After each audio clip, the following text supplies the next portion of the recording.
안녕하세요, 와플쌤입니다. 오늘은 오트 통합과 개념 정리, 지구와 생명체를 이루는 원소의 생성 중에서 별의 탄생과 원소의 생성에 대해서 알아보도록 하겠습니다. 지금 시작합니다. 첫 번째는 우주의 주요 원소, 지구와 생명체의 주요 원소, 이렇게 원소를 좀 암기하는 것이 좀 필요한 부분이 생깁니다.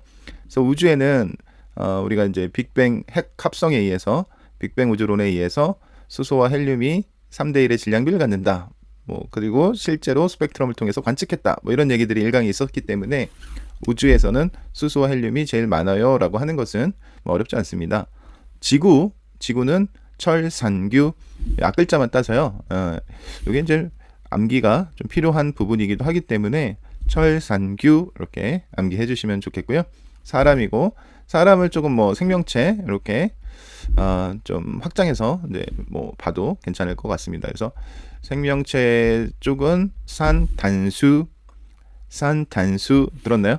네, 산소, 탄소, 수소 이렇게 질량비다. 자, 지금 말씀드린 이 비율은 질량비다. 그래서 이것도 이게 무슨 비인지 정확하게 아는 것도 중요하겠죠? 질량비.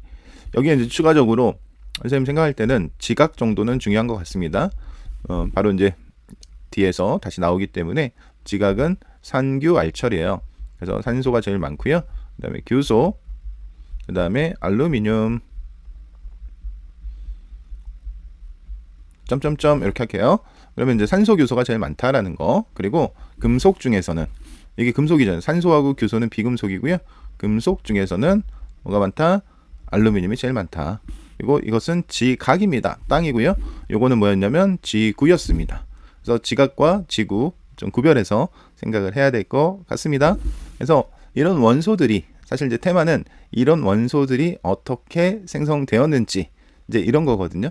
그래서 선생님하고 이제 별의 진화 과정을 살펴볼 건데 철이 26번이에요, 여러분. 자, 참고로 조금 말씀을 드리고 가면 철 Fe죠, 그렇죠? Fe 몇 번? 26번이고요. 자, 지금 원자 번호는 100번이 넘어가잖아요. 110 몇 번, 8번까지 이렇게 있는데 26번까지 양성자 26개죠. 그래서 이 철에 대해서 좀 암기를 하는 것이 필요한데 철이라고 하는 것은 일단 26번이고 이게 가장 안정한 원자핵을 갖는다. 가장 안정한 원자핵을 갖는다. 요 부분이 또 중요한 내용이에요. 그래서 26번까지는 별의 진화 과정에서 우리가 다룰 수 있는 거예요. 그러니까 별의 진화, 아직 요 내용을 이제 살펴보겠지만 오늘의 테마입니다. 이 과정에서 26번까지 만들어진 거예요. 26번 이후는 이제 초신성 폭발에서 만들어지는 거고. 어떤 상황인지 알겠죠? 그래서 빅뱅에 의해서 수소와 헬륨이 만들어지고 얘네들이 별을 만들고 별의 진화 과정에서 철까지 만들 수 있다는 거죠. 그리고 별이 터지면서 철보다 무거운 원소 생긴다. 이제 흐름은 원소와 이렇게 별의 진화 과정이 맞물려서 가기 때문에 미리 말씀드린 거고요. 철 몇 번이요? 26번. 선생님이 우스갯소리로 너 몇 살에 철 들 거야? 이렇게 얘기하거든요. 근데 26살이면은 남학생 같은 경우에 대학 갔다가 군대 갔다가 얼추 26살쯤 되는 것 같아요. 그래서 26살에 철 들어 이렇게 생각해 주시면 좋겠고요.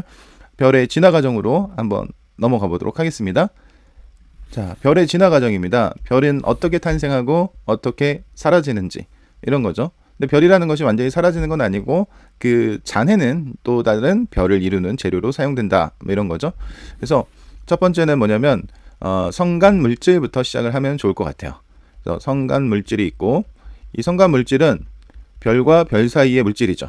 이건 이제 가스 구름 우주에 어떤 기체들이 있죠. 그게 뭐냐면 대표적으로 수소와 헬륨이죠. 그래서 성간 물질은 수소와 헬륨이 메인 성분입니다. 특히 수소가 메인 성분이겠죠. 오케이, 틱을 있어요. 틱을 쓸 때마다 틱글이죠. 틱글 이거 쓸 때마다 뭔가 안 쓰던 거라서 틱글 이거 있어요. 근데 이거 주성분 아니죠. 여러분들이 주성분이 뭐냐 그럼 물어보면은 수소 헬륨이라고 대답을 해야지 티끌 먼지 이런 것들이 주성분 아니죠. 이런 거 있지만 그래서 성간 물질이 이렇게 있고 이 성간 물질이 뭐하냐? 성간 물질이 중력 수축합니다. 그래서 우주에는 밀도가 높고 밀도가 높고 온도가 낮은 영역에서 이 성간물질이 모이기 시작합니다. 그럼 모이기 시작하면 이제 성간물질이 뭐가 되냐면 이것이 성운이 되는 거예요. 이것이 성운이 되고, 성운이 이제 별구름이라는 뜻이 거잖아요. 별구름. 그래서 성운이 이렇게 이제 생기면 이 성운은 이렇게 이제 뭐 구름 모양으로 이렇게 그립니다. 이 성운은 중력 수축을 받는 거예요. 성운은 뭘 받는다? 중력 수축을 받죠. 그래서 요 안쪽으로 이렇게 수축되는 그런 과정이 들어가요. 그러면 중력 수축되면 어떻게 되니 이거죠. 그러면 중력 수축되면은 그냥 온도 높아지는 거예요. 이거는 거의 뭐라 할까요? 암기? 그냥 툭하면 툭, 척하면 척, 뭐 이런 거예요. 그래서 수축이 되면 이 중력 수축에 의해서 중력 수축 에너지 때문에 중력 수축되면은 온도는 올라간다. 이건 거의 이퀄 관계라는 거죠. 온도 상승이. 그러니 성운이 중력에 의해서 수축되면 온도가 올라간다는 거예요. 괜찮죠? 그럼 온도가 올라가면 우리가 이제 어디까지 올라가느냐? 계속 올라가겠죠. 계속 올라가서 한 1000켈빈 정도에 도달하면 이제 별의 형태, 원시별이라고 하는데, 이 원시별은 이제 빛이 나기 때문에 원시별이에요. 자, 원시별은 뭐라고? 빛이 나기 때문에. 그거는 이제 가시광선 형태로 빛을 내뱉는 거고, 그것은 그냥 뜨거워서 그런 거예요. 원시별은 그냥 뜨거워서 빛이 나는 거죠. 그리고 계속 중력 수축을 합니다. 왜냐면은 팽창할 힘이 없잖아요. 계속 수축, 이게 입자들이 모이기 시작하면은 질량이 계속 커지고, 질량이 커지면 계속 어떻게 더 많은 물질들을 끌어당기겠죠. 그래서 원시별이 만들어지고 나서 더 수축해요. 더 수축한다고. 더 수축해서 주계 열성에 도달하는 거죠. 그러면 이제 좀 전에 이제 선생님 말씀드렸지만 이거 한 1000켈빈 정도, 이 정도에서 뭐 가시선 형태의 스스로 빛을 방출한다. 이 정도 특징이 있는 거죠. 그냥 이거는 어떻게? 뜨거워서.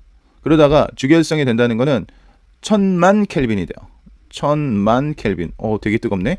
그렇죠. 되게 뜨거우면 여기서 바로 뭘 할 수 있냐면 수소 핵융합 반응을 할 수가 있어요. 이게 중요한 포인트죠. 수소 핵융합 반응한다. 그죠? 이게 중요한 포인트가 되는 거야. 그러면 이제 어떻게 되냐면 수소 핵융합 반응을 하니까 에너지가 방출될 것이고, 그리고 큰 에너지가 방출되는 건 당연한 거고, 당연하죠. 이게 태양 같은 거요. 그리고 크기가 일정해요. 왜 크기가 일정하냐? 지금까지는 중력에 의해서 수축을 됐잖아. 수축이 되고 온도가 높아져서 빛이 나고, 수축되고 온도가 높아져서 주계열성이 됐는데, 주계열성은 왜 수축을 안 하냐? 바로 수소 핵융합 때문에 그런 거죠. 이 수소 핵융합 반응이 어때? 이렇게 쭉 에너지를 방출하면서 커지려고 하는 성질하고 똑같은 거죠.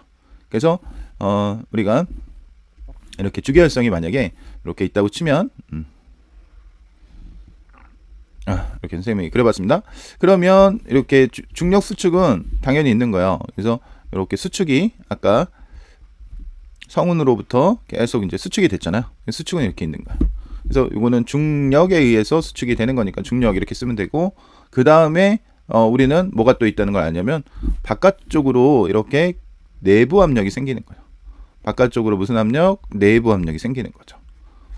그래서 이 내부 압력과 중력은 무엇을 이룬다? 네, 정력학 평형, 뭐 이렇게 얘기하는데 평형을 이뤄요. 힘의 평형을 이루기 때문에 R의 크기가 일정하다, 이렇게 되는 거죠. 그 크기가 일정하다는 것은 이제 뭐 더 이상 온도가 뭐 더 올라갈 여지는 없다라는 거죠. 오케이? 그래서 주계열성이 이렇게 수소 핵융합 반응과 반지름 일정, 크기 일정, 이 두 가지가 중요한 포인트가 되겠습니다. 그래서 수소 핵융합 반응에 대해서 조금 더 살펴볼게요. 수소 핵융합 반응에 대해서 조금 더 살펴보면, 수소 핵융합 반응에서는 수소 몇 개? 4개가. 수소 4개가. 그래서 이제 그림을 그리면 수소를 하나, 둘, 셋, 4개를 그리는 거죠. 그럼 이제 이 4개가 헬륨이 되는 거잖아. 헬륨이 되는 과정도 이제 뭐 있어요. 이게 이제 하나가 중성자로 바뀌고 양전자가 방출되고 뭐 이런 과정이 있지만, 그냥 뭐 지금 통합과학이니까 이렇게 헬륨만 그릴 수 있으면 되겠네요. 헬륨을 그리기 위해서는 양성자 2개와 중성자 2개가 돼. 양성자 2개와 중성자 2개. 그러면 얘가 이렇게 변하는 과정에서 뭐가 방출돼? 이때 폭발적인 에너지가 발생하는 거죠. 그러면 이때 이제 중요한 포인트가 뭐냐면 아인슈타인의 질량 에너지 등가가 있어요. 등가 원리. 그 뭐냐 그게 여기 에너지가 방출됐잖아. 이 방출되면 에너지가 방출되면 질량이 감소한다는 거야. 그래서 여러분들이 아마 MC 스퀘어 뭐 이런 거 좀 들어봤을 텐데 이때 방출되는 에너지는 질량 결손에 의한 델타 MC 제곱. 그래서 여기 델타 M이라는 것이 질량의 감소량. 그래서 질량 결손량이라고 이제 하는데 그냥 뭐 편하게 감소량이라고 하면 되겠어요. 그래서 질량 감소량에 대해서 에너지가 발생하니 수소 핵융합 반응을 하면 자 에너지가 방출되어 질량은 감소돼요. 이렇게 되는 거죠. 그래서 보통 화학을 좀 공부한 친구들은 질량 보존의 법칙을 너무 많이 들었잖아요. 질량 보존의 법칙을 너무 많이 들어가지고 어때요? 질량은 감소한다. 이것이 굉장히 마음에 안 와닿을 수 있는데 이건 핵 반응입니다. 이거는 화학 반응이 아니라 핵 반응이기 때문에 질량은 감소하는 것이 이게 맞는 거예요. 자, 됐죠? 그래서 수소 핵융합 했을 때 질량 에너지 증가하기 때문에 질량 결손에 의한 에너지가 방출해요. 이 부분이 수소 핵융합에서 중요한 거다라고 생각이 들고요. 그 다음에 이제 주계열성에서 중력과 내부 압력이 평형을 이루는데 중력은 중력 수축 에너지 때문에 자 내부로 이렇게 팽창하려는 힘이고 내부 압력은 수소 핵융합에 의해서 밖으로 나가려는 힘이다. 그래서 두 개가 평형을 이뤄서 크기가 일정하게 유지된다. 뭐 이 정도 정리하면 되겠고요. 그럼 이제 주계열성 이후에 어떻게 되느냐? 주계열성 이후에는 여기다 쓸게요. 주계열성 이후에는 질량에 따라 좀 나눠줘야 돼요. 질량에 따라서 나눠줘야 되는데 어떻게 나눠주냐? 질량이 태양과 비슷해. 그럼 태양과 비슷하면 우리가 적색 거성의 형태가 돼요. 적색 거성이 되고 그 다음에 적색 거성이 뭐가 되냐면은 행성상 성운과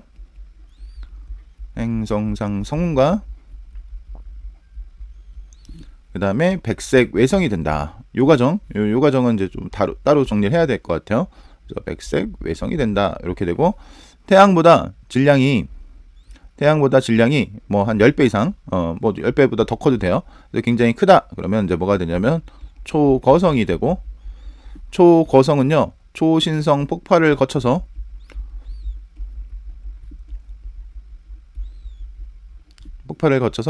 자 중성자별과 블랙홀이 됩니다. 중성자별과 이제 중성자별이 되거나 이 중성자별이 이제 외부 물질을 더 끌어당겨 가지고 엄청 질량이 커지면 바로 우리가 블랙홀이 된다라는 거야. 그래서 이 과정까지 이제 우리가 가야 되는데 일단은 이 과정은 뭐 따로 정리를 할 수밖에 없어요. 내용이 조금 있으니까. 근데 지금 여기서 우리 포인트 다시 정리하고 넘어가겠습니다. 이 주계열성까지 이제 일단 살펴보고요. 주계열성에서 두 가지를 더 필기하고 가야 되는데 별의 일생에 우리가 이제 별의 이렇게 흐름을 지금 선생님 말했잖아요. 그래서 이렇게 별의 흐름을 이렇게 말씀해 드렸지만 이 부분에서 이제 이 주계열성 단계가 가장 긴 시간이에요. 그래서 전체가 이렇게 별들이 사는 것이 이때 태어나가지고 쭉 젊은이 거쳤다가 자 이렇게 노인 됐다가 죽어 뭐 이런 식으로 이제 생각을 했을 때 요게 거의 90%를 차지한다. 그래서 별의 일생의 진화 과정에 90%가 이제 주계열성 단계에 머무른다는 거죠. 그래서 가장 오랜 기간 롱타임이죠. 얘가 가장 오랜 기간 머무른다. 이것도 문제에서 꽤 많이 물어보는 것 같아요. 그래서 가장 오랜 기간 머무름 이렇게 필기를 해주시면 되겠어요. 거의 이 별의 일생의 90%를 주계열성으로 사는 거예요. 그래서 주계열성이 우주에서 가장 많이 발견되는 이유이기도 하고 가장 오랜 기간을 주계열성 단계에서 머무른다. 요거 꼭 정리해 주세요. 정리해 주시고 그 다음에 질량이 큰 별일수록 수명이 짧다. 질량이 큰 별일수록 짧은 수명. 요것도 이제 간혹 잘 물어봐요. 그래서 질량이 크면 에너지가 많이 방출되죠. 그럼 에너지가 많이 방출되면 소모량이 더 큰 거예요. 그래서 어떤 수명이 더 짧아진다라는 거죠. 그래서 요 두 가지는 주계열성에서 자, 잘 물어보지만 뭐 책에 특별히 강조되어 있는 건 아닌 것 같아요. 그래서 여러분들 이제 이런 부분이 어렵잖아요. 그래서 요거 필기해 주시고 그리고 성간 물질은 이제 아까 주성분, 요거 메인 성분 요거 꼭 체크해 주세요. 주성분이 티끌 이러면 안 됩니다. 주성분은 수소와 헬륨이에요 라고 하는 거 꼭 체크해 주시고요. 그다음에 이런 것 좀 헷갈려. 온도 높고 낮고 되게 헷갈리거든요. 지금 이 부분은요, 별의 생성 장소예요. 별의 생성 장소. 그러니까 별이 우주에서 어디서 생성될 건데, 그럼 밀도가 높아야 되잖아요. 물질들이 있어야 별이 생기니까. 그래서 밀도가 높은 곳. 그 다음에 온도가 너무 높으면 물질들이 다 흩어진다 이렇게 생각하면 되겠어요. 기체니까. 그래서 기체가 모이려면 온도가 낮은 거죠. 그래서 이런 거 좀 헷갈립니다. 별의 생성 장소 해주시고, 그 다음은 이제 수축이면 온도 상승. 여기 수축, 온도 상승. 수축, 온도 상승. 수축, 온도 상승. 이렇게 되는 거죠. 그렇죠? 그럼 얘 또 수축 이렇게 가면 안 되고, 여기는 좀 과정이 있으니까 이 과정은 천천히 다시 살펴보도록 하고요. 수축, 온도 상승. 수축, 온도 상승. 이런 식으로 흐름을 잘 이어나가는 게 중요할 것 같습니다. 그래서 이제 적색 거성 요 단계는 선생님하고 다음 장에서 다시 한번 살펴보도록 하겠습니다. 이제 적색 거성으로의 진화는 우리가 어떻게 하냐면 스토리를 좀 알고 있는 게 좋지 않을까? 자, 적색 거성으로의 진화는 일단은 주계열성 이후라고 이제 한번 정리를 해볼게요. 주계열성 이후. 자, 주계열성 이후에서는 수소의 고갈로부터 시작을 하면 좋겠습니다. 수소의 고갈. 뭔 소리냐? 자, 수소가 바닥 났을 거 아니에요. 왜죠? 주계열성이라는 것이 뭐 하는 거야? 수소 핵융합 하는 거잖아요. 그렇죠? 그럼 수소를 뭐로 바꾸는 거야? 이 수소 핵융합이라고 하는 것이 결국은 수소를 뭐로 바꾼다? 헬륨으로 바꾸는, 이렇게 이 과정이잖아요. 그럼 주계열성은 수소의 고갈, 그 다음에 헬륨으로 가득 참이죠. 수소가 고갈이 났다는 것은 위에 수소 핵융합 반응을 열심히 해가지고 내부에 헬륨 가득이다. 수소 고갈, 헬륨 가득. 자, 따라해보세요. 수소 고갈, 헬륨 가득. 네, 안 따라하시네요. 자, 수소 고갈, 헬륨 가득. 그러면 뭐가 멈추냐? 수소 핵융합 반응이 멈추겠죠. 그렇죠? 수소가 고갈났으니 수소 핵융합이 정지됩니다. 멈춤. 그럼 멈추면 스탑이 되면 다시 중력 수축 때문에 헬륨의 수축이 일어납니다. 괜찮죠? 수소 핵융합이 멈추는 이유는 수소가 고갈됐기 때문에 수소 핵융합이 멈췄어. 그럼 사실 이게 뭐였어요? 팽창시키는 힘이었잖아요. 그럼 팽창시키는 힘이 내부 압력이 사라졌으니 중력에 의해서 수축되는 중력 수축이 일어날 거 아닙니까? 그래서 헬륨이 가득 찬 상태에서 수소 핵융합이 멈추면 중력 수축돼서 온도가 올라가는 거죠. 온도 상승. 이렇게 되는 거죠. 그러면 이 온도 상승에 뭐를 하냐면 외곽의 가열이에요. 주계열성 이후에 온도 상승이 외곽의 가열. 그것을 수소각 연소라고 하는데, 수소각 연소. 수소각이라고 하는 거는 각은 껍질이거든요. 수소 껍질에 연소가 일어나는 거죠. 그럼 이거는 무슨 뜻이냐면 외곽에서 수소 핵융합이 일어난다는 거야. 그러면 요것 때문에 이게 팽창하는 거야. 수소각 연소 때문에 팽창해서 온도 하강, 적색 거성으로의 진화가 돼요. 온도 하강에서 적색을 띠는 거거든요. 적색 거성 이렇게 되는 거죠. 그리고 내부는 여기서 이제 다시 또 내부로 갑니다. 내부는 1억 켈빈 도달 헬륨 핵융합. 그래서 헬륨 핵융합이 되면 탄소 핵이 생긴다. 핵융합이 생기면 자, 뭐다? 탄소 핵 생성. 여기까지가 바로 적색 거성이라는 거죠. 결국 이 모든 일들이 뭐 때문에? 수소의 고갈 때문에 일어난 거죠. 자, 정리하겠습니다. 주계열성 이후에 수소가 고갈났어. 헬륨이 가득 찬 거지. 그죠? 그러면은 우리가 이렇게 내부에 헬륨이 있는 거야. 그러면 수소는 이렇게 바깥쪽에 이렇게 수소가 있었던 거지. 이렇게 수소가 있는 거지. 그럼 여기서 수소 핵융합을 못하기 때문에 헬륨이 수소 핵융합을 못하기 때문에 어떻게 된다? 뭐 어떻게 돼? 수축하죠. 이렇게 수축하죠. 그래서 수축을 하면 온도가 상승하죠. 이 온도 상승 때문에 외곽이 가열되니까 수소 껍데기, 이 바깥쪽 수소각 연소가 일어나요? 수소각 연소가 일어나면 얘가 이제 여기서 수소핵융합이 일어나는 거죠. 이 수소각 연소라고 하는 것은 외곽의 수소핵융합이니까 그러면 얘가 이렇게 바깥쪽으로 이렇게 확장해서 퍼져 나간다는 거예요. 그래서 이 부분이 적색 거성, 그러니까 빨간색을 띠는 거죠. 그래서 적색 거성이 이렇게 이제 완성이 되려고 하는 과정이고, 이 과정에서 수소 핵융합 반응도 일어나고 중력 수축도 일어나니 이 내부는 온도가 막 높아질 거 아니야. 그래서 1억 켈빈에 도달해서 헬륨 핵융합이 일어나서 탄소핵을 갖게 된다.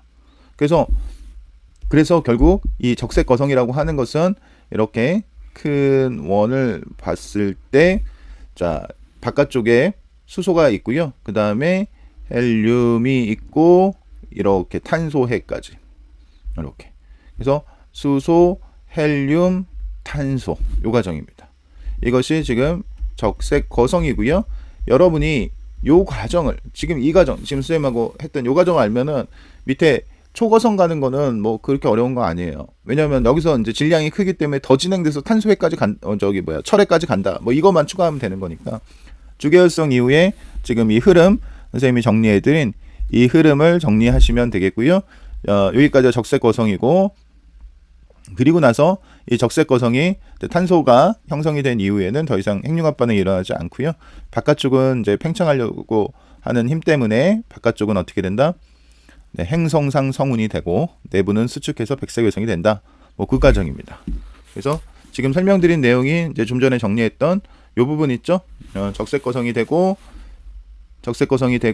그 다음에 행성상 성운과 백색 외성으로의 진화. 그러니까 행성상 성운하고 백색 외성은 같이 다니는 건 아니고요.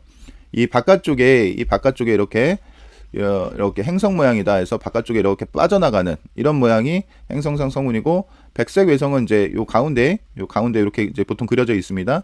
이렇게 그려져 있는데 요거는 이제 따로 이렇게 빼면 되는 거예요. 그래서 행성상 성운과 백색 외성은 따로따로입니다. 이게 같이 가는 거라고 생각하는 친구가 좀 계셔요. 아닙니다. 행성상 성운은 이제 밖으로 빠져나가고요. 그 다음에 안에 이렇게 밀도가 큰 백색 외성이 형성이 된다라는 것을 말씀해 드렸습니다. 그러면 이제 초고성은 이거는 태양보다 질량이, 이것도 마저 해결하게요. 태양보다 질량이 10배 이상. 이게 지금 질량에 따른 진화 과정의 차이입니다. 그래서 태양과 질량이 비슷할 때고, 태양보다 10배 이상, 태양보다 클 때 이제 적색 거성이 아니라 얘는 뭐가 된다? 초고성이 된다 이거예요. 그럼 초고성이 되면 과정은 비슷해요. 비슷하니까 적색 거성 이후에도 핵융합이 진행돼서 철핵까지 갖는다 이렇게 되는 거고, 철핵을 갖게 되면은 이제 뭐 더 이상 철이 가장 안정한 원소이기 때문에 철 핵융합을 하지 않고 이제 멈추는 거고, 초신성 폭발해서 중성자별이나 블랙홀이 된다는 거죠. 자, 그래서 이제 책에 나와 있는 내용을 정리하고 마무리를 하려고 합니다. 이제 성간물질로부터 주기율성의 탄생, 지금 선생님 설명드린 내용을 책에 서술이 되어 있는데요. 우리 여기서 이제 뭐가 중요할까 이런 생각이 좀 드네요. 밀도가 큰 곳, 뭐 이런 데 밑줄이겠죠, 그렇죠? 그리고 온도가 낮은 곳. 그래서 여기는 온도가 낮은 곳입니다. 그리고 중력의 작용으로 수축해서 성운이 된다.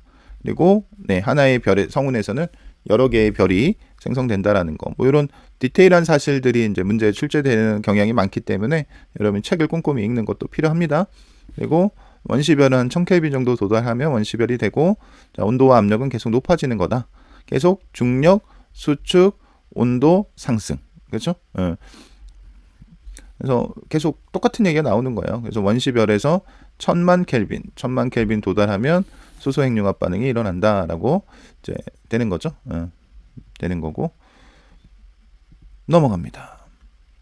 주기활성 단계에 오면은 1000만 켈빈에서 자, 수소 원자핵 4개가 에너지가 발생되고 헬륨 원자핵이 됐어요 라고 하는 거죠. 이때 여러분은 질량은 감소했어요. 이 부분 체크해 줘야 되겠죠. 이때 발생하는 에너지가 C제곱이니까 헬륨 원자핵이 어떻다는 거예요? 더 가벼운 거예요. 수소 원자 4개보다 헬륨 원자 1개가 더 가볍다. 그래서 MC 제곱이다 이렇게 보면 되겠고, 별의 크기는 지금 중력과 내부 압력이 평형을 이룬다는 건 같은 힘으로 반대 방향 작용한다는 뜻이고, 그래서 크기가 일정하게 유지된다. 그때 많이 설명드렸던 내용이니까 책에 나와 있는 부분 잘 보시면서 정리. 그 다음에 이제 요 주계열성 이후 여기가 좀 어렵잖아요. 여기 이제 말도 많고. 그래서 여기는 스토리의 흐름을 좀 생각을 해주시면 좋겠다. 그러면 수소가 고갈되면서 시작하자. 그럼 헬륨으로 가득 차고 헬륨으로 가득 차면 수축이 돼서 수소층 가열. 그래서 수소층에서 수소 핵융합. 그래서 내부 압력이 커짐으로 팽창해서 표면도가 낮아져 적색 거성이 된다. 이 말을 지금 선생님이 아까 설명드렸던 내용을 바탕으로 이해를 해주시면 좋을 것 같고요. 그 다음에 중심부는 수축해서 헬륨 핵융합이 일어나서 탄소, 산소가 생성된다. 이제 보통 통합과학에서 탄소라고만 하는데 산소까지도 가능하다는 얘기예요. 그래서 이렇게 탄소 핵을 갖는 적색 거성이 탄생하고, 그리고 나면 이제 헬륨 핵융합 멈춰서 바깥층은 팽창해서 행성상 성운이 되고 중심부는 백색외성이 된다. 이 부분 보시고, 원소는 철 26번이라 그랬어요. 26, 이것보다 가벼운 원소들이 이 과정에서 생긴다는 것을 이야기하고 있습니다. 요거는 태양과 질량이 비슷할 때, 자, 태양과 비슷한 질량을 갖는 별일 때, 그러니까 태양의 일생이 이제 이렇게 되겠죠, 결국은. 자, 그 다음에 태양보다 약 10배 이상, 질량이 태양보다 약 10배 이상인 별. 그러면 이 10배 이상인 별은 아까 그 과정은 비슷하게 일어나고요. 여기 보시면은 탄소, 규소, 핵융합이 일어나면서 철까지 생성된다. 이게 이제 중요한 요소죠. 그래서 철까지 생성된다라는 사실을 꼭 기억을 해주시고, 여기 철까지만 생성되는 까닭은 원자핵이 매우 안정하다. 요거는 이제 원자핵 쪽으로 안정한 건데, 요것도 이제 우리가 통합과학에서 뭐 크게 원리를 설명하지 않으면서 물어보는 뭔지 그런 거죠. 네, 그래서 원자핵이 가장 안정한 원자핵을 갖는다, 이렇게 생각해 주시면 될 것 같고요. 그 다음에 이제 철이 만들어지고 핵융합 멈추면, 자, 이제 수축하다가 초신성이 되고 이때 빵 터지는 거죠. 그러니까 빵 터져서 초신성이 되는 거죠, 그렇죠? 그래서 에너지가 발생해서 철보다 무거운 원소가 만들어진다. 이때가 이제 초신성 폭발해서 초신성 단계가 되면 그렇다라는 거고, 그리고 나면은 여기서 이제 중요한 요소가 여기 하나 있네. 중성자별, 중심부가 중성자별이 되고 질량이 매우 클 때는 블랙홀이 된다죠. 여러분 여기서 이제 이걸 필기해야죠. 뭘 필기하냐면 잔해가 있을 거 아니야. 잔해. 이게 이제 부스러기죠. 그래서 중심부는 중성자별하고 블랙홀 돼. 알았어. 그럼 잔해는 뭐가 돼? 잔해는 다시 별의 생성 재료, 다른 별의 생성 재료가 되는 거죠. 이게 다시 성운이 되는 거예요. 잔해가 다시 성운이 된다는 거죠. 그러니까 여러분 금반지 있잖아요. 금반지. 금은 이 79번이에요. 금은 79번이니까 별의 그 생성 과정에서 만들어지지 않죠. 이거는 뭐 할 때 만들어진다? 초신성 폭발할 때 만들어지는 거죠. 그럼 초신성 폭발할 때 만들어진 금이 왜 지구에 있냐는 거죠. 그건 다시 뭐가 됐기 때문에 초신성 폭발한 잔해가 다시 성운이 되고, 이 성운에서 태양이 만들어졌기 때문에 이런 금, 철보다 무거운 원소가 존재하는 거죠. 그러니까 선생님은 뭐 불교는 아니지만 불교에서 그 윤회설이라는 게 있잖아요. 이렇게 다시 죽으면 태어나고 이런 것들이 있는 걸로 알고 있는데, 그런 것과 비슷하게 주계열성, 초거성, 초신성 폭발해서 중성자별 블랙홀 되면은 끝! 이게 아니라 이 잔해들은 다시 주계열성을 만드는 재료가 되는 거죠. 그래서 별이 태어나고 죽고 다시 태어나고 이렇게 돌고 돈다. 이런 사실을 기억해 주시면 좋겠습니다. 그래서 금은 어디서 왔냐? 초신성 폭발. 그럼 다이아몬드는 어디서 왔어? 다이아몬드는 뭐지? 다이아몬드는 탄소 덩어리야. 그럼 탄소 덩어리니까 걔는 헬륨 핵융합해서 탄소 됐으니까 적색 거성이나 초고성 만들 때 그때 탄소는 만들어질 수 있죠. 그래서 별의 생성 과정에서 탄소는 만들어지고 다이아몬드가 될 수 있는 거고, 금은 별의 생성 과정이 아니라 초신성 폭발하면서 금을 만들 수 있다. 괜찮죠? 네, 여기까지 정리하시면 오늘 내용은 끝입니다. 좀 까다로운 내용들이 많았는데요. 찬찬히 다시 들어보시면서 또 정리해 주시면 감사하겠습니다. 안녕, 여기까지입니다.